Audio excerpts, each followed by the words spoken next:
Hi, everybody. This is Sunil Managing Director of Sundaram Mutual Fund. Just finished listening to the budget and on the television studios. And I thought I will give my quick first reactions to the budget as presented today by the Finance Minister. So, first of all, I'd like to start off by saying that this is, in effect, a mother of all budgets. Why do I say this? Because the budget typically is a document which is both a statement of the state of the country, kind of a situation, the financial situation, also lays out the plans for the future, and is eagerly awaited by not just by the middle class of the India, by the stock markets, by the debt markets, but more importantly by the FIIs and the rating agencies. So the picture it presents of India today and of the India of a year later is what is very critical. And I think given that in this year, there's a lot of uncertainty in the run up to the markets because from January onwards, we have had FIS selling in the markets are under pressure. Then the last few days, there has been one company specific, one group specific action which has had its impact on the markets. And the fact that this is the probably the last full budget that a government can present before the elections, and hence how far the government would become a populist, kind of orientation to the budget was a key concern in the eyes of participants. So there was a lot of hesitancy and an air of expectancy around the budget. So from that perspective, when I say mother of all budgets, because it's a balancing act to say what we did with the money last year and what are we going to do with it this year in a way that nobody feels unhappy, right? And I think to that extent, the finance minister has done a very good job of keeping the rating agencies and FIs comfortable, to keep the middle class happy, and to keep the overall corporate sector, especially the manufacturing sector, reasonably happy. Let me now drill down to why I say these things. So first of all, let's talk about it from a foreigner's perspective, right? So what do the foreigners look at? They don't want India's risk to increase. And the risk is typically measured by the fiscal deficit because as you're aware, most countries in the world spend more than they earn.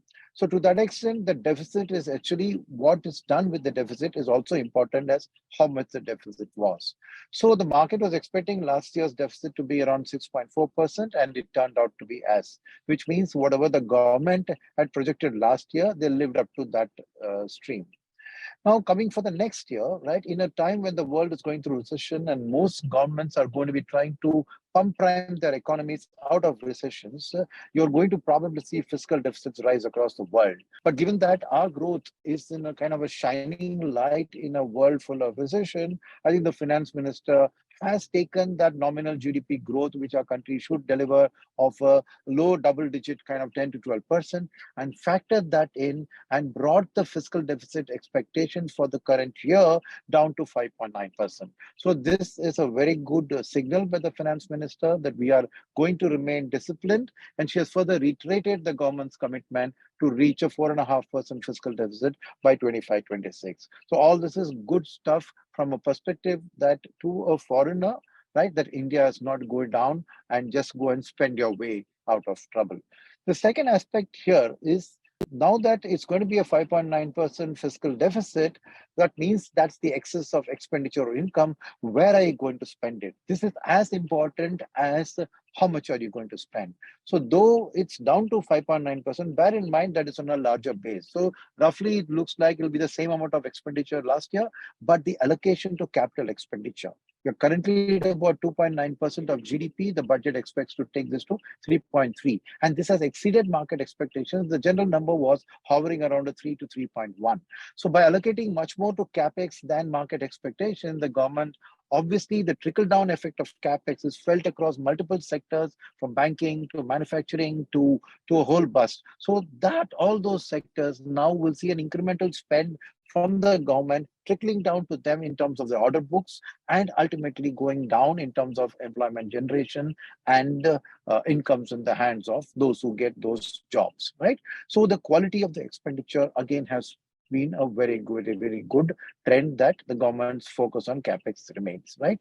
So that's on the way the foreigners will look at it from a amount of fiscal deficit and also the quality of the expenditure. Now, when you come down to domestic, obviously this capital expenditure is beneficial for the manufacturing sector and the stock market listed companies. Obviously, market has taken positively to the fact of the capital expenditure trickling down to the market.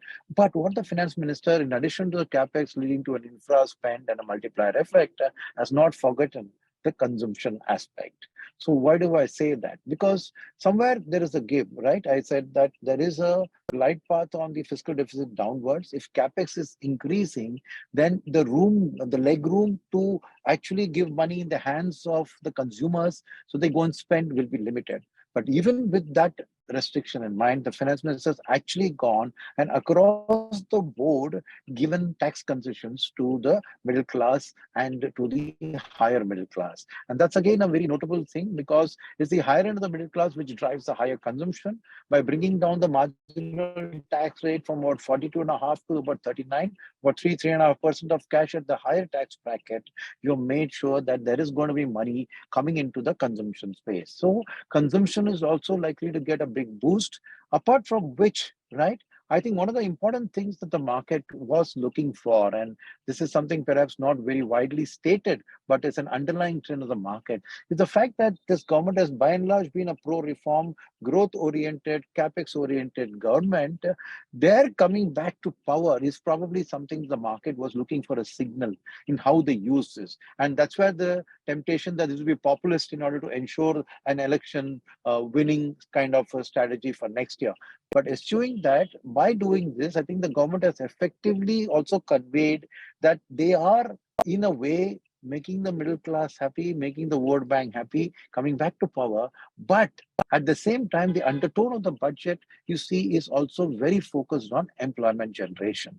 And that's where I think a confidence in the market that employment is one of those key things which are probably going to decide a significant factor in the next year's election. And if you see, there are multiple initiatives that lead to employment generation. First is an 80,000 crore allocation to the Awas Yojana, which going to the housing and the real estate sector, which are the largest employment users in the country. That's number one. Number two, I would say, is this big step on the tourism part, right? On their launching the public-private partnership in the tourism sector and allocating a significant amount of money towards that. Not only what they are doing is the multiplier will come because the private sector will now get a chance to participate in tourism. But the second aspect of the tourism is that tourism is also one of those high employment-oriented sectors. And plus, a lot of tourist spots in India are not in the urban metropolises. They are in the semi-urban and the rural areas. And as then you'll get people becoming tourist guides, and the relevant infrastructure development to make those tourist spots happy will lead to a lot more employment generation. So this also I view as a significant employment uptick in the budget. The other thing is a lot of focus on the MSCME in terms of giving them the money for their startup money, giving them the lesser interest rate. The MSMEs are also probably the largest employers as a segment in the country. So I see a lot of subtle ways that employment is being supported and pushed up. And as these things start to play out, I think the confidence levels of government in terms of that will also improve. And then the other thing is that in terms of the tax breaks, one of the smart things the government has done is they have silently pushed the new taxation regime for all these tax breaks, thereby nudging the population to do away with their tax concession based assessments. So overall, this means that the pressure on, let's say, small savings which qualify for ATC and all of those comes down, and you will go into a cleaner tax regime, and where people just going and saying this is my tax rate, just paying tax, is I think a healthy move in the longer interest rate. The government doesn't need to come and announce concessions for housing, this, that, and all of that. So I think these were the main highlights of the budget from my perspective. The markets have reacted well to this. Yes, there will always be that specific rules around taxation and all that will affect certain sectors. So there will be a temporary negative reaction. But overall, if you look at it, a combination of infrastructure and consumption, a double engine boost will ultimately spill over and benefit almost every single company in the country by way of greater job creation, greater disposable incomes. So the capital markets couldn't have asked for anything better. And finally, to round it off, there was a fear in the capital market on some tinkering to be done with the long-term capital gains tax, which could have had some negative inflation implications for foreign flows. By staying away from any of those kind of thing, I think the market has got comforted that the finance minister hasn't touched the capital market related taxation. So to sum it all, like I said, the mother of all budgets, because a brilliant balancing act between, on the one hand, fiscal prudence versus expenditure on capex, a balancing act between supporting infrastructure at the same time boosting consumption. So I think if you see that, in a difficult task, we have managed, I think, to give a positive shuttle to the growth story of the country, at the same time getting more money in the hands of the people of the country, and also giving a multiplier effect to the infrastructure driven growth story of India. All of these, mind you, are not so related to the world recession. So to the extent that we are now becoming more and more self-sustaining in terms of our growth path for the next year, I think we remain confident that the kind of growth projections for the next year that are implied in this are easily achievable. So the credibility of the budget as it stands today, I think is quite high. And that's something that is reassuring to all of us as capital market participants.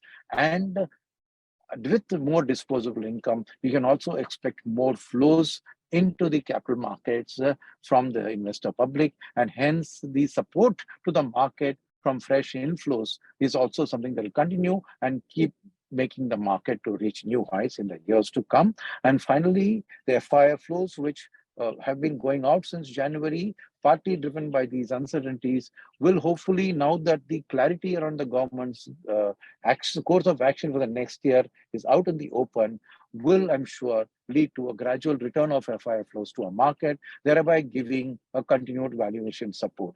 So I do expect that the market will reach new highs during the course of this year.